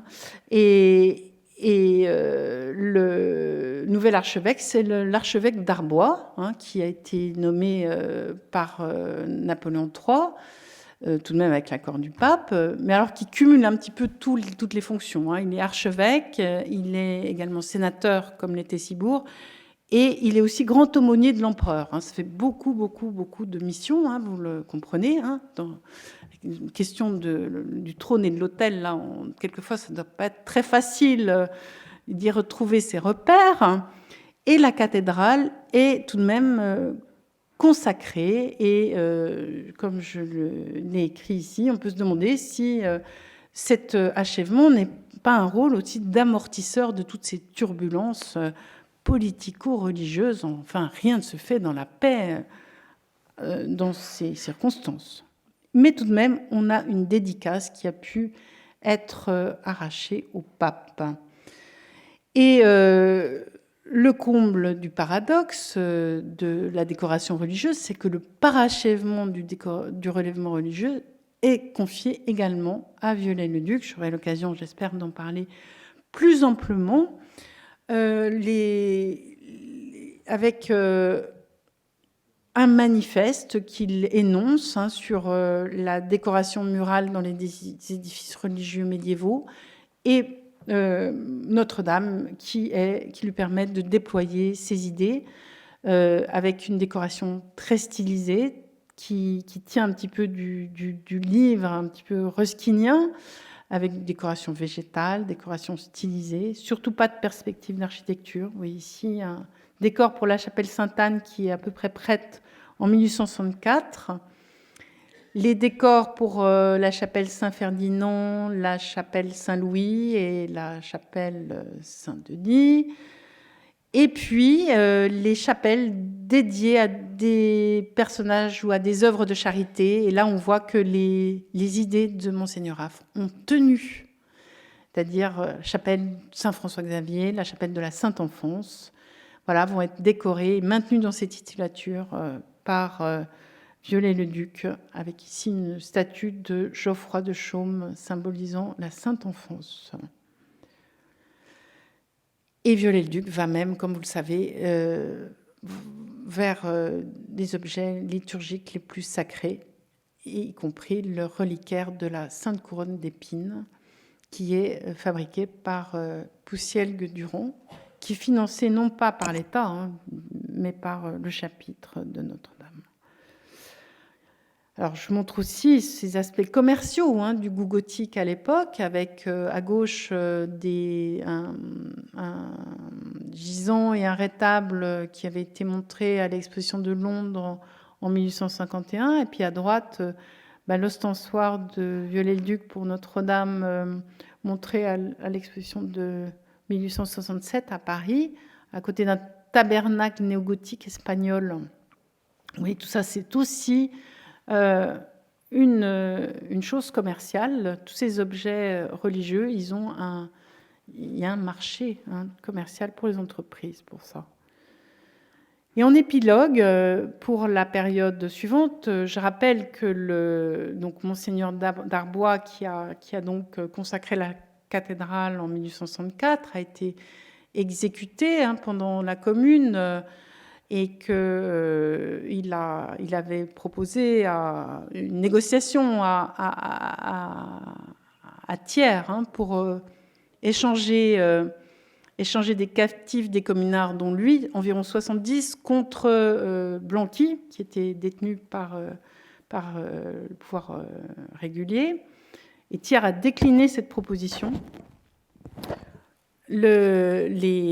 Darbois a donc été exécuté avec beaucoup d'autres. Et ensuite, nous savons bien, nous connaissons les suites, la semaine sanglante, l'exécution massive des communards. Darbois était l'archevêque de Paris. Donc, je vous signale en passant que ça fait 3 morts violentes d'archevêques pendant ce siècle. Ce n'est pas un long fleuve tranquille. Et ils le savaient tous. Et pendant les premières décennies de la Troisième République, cette mémoire lourde, mémoire blessée, cicatricielle, est tangible à Notre-Dame. Et ce recours aussi à des archétypes de grandes figures du passé. Donc, je montre ici ce groupe sculpté de Charlemagne, qui a été placé là dans les années 1880 pour un petit peu exalter un âge d'or de la nation française. C'est vrai que plus c'est loin, moins c'est violent. Donc, c'est toujours un recours dans les restaurations monumentales à l'époque. Partout en Europe, on va chercher des personnages très très loin pour montrer qu'il y a une patrie, il y a une nation. Voilà. Mais dans le temps très court, il y a quand même beaucoup de violence.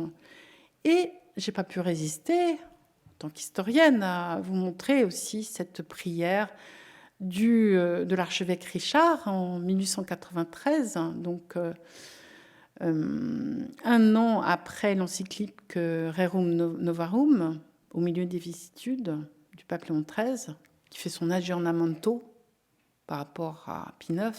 Il dit que les catholiques doivent accepter la République.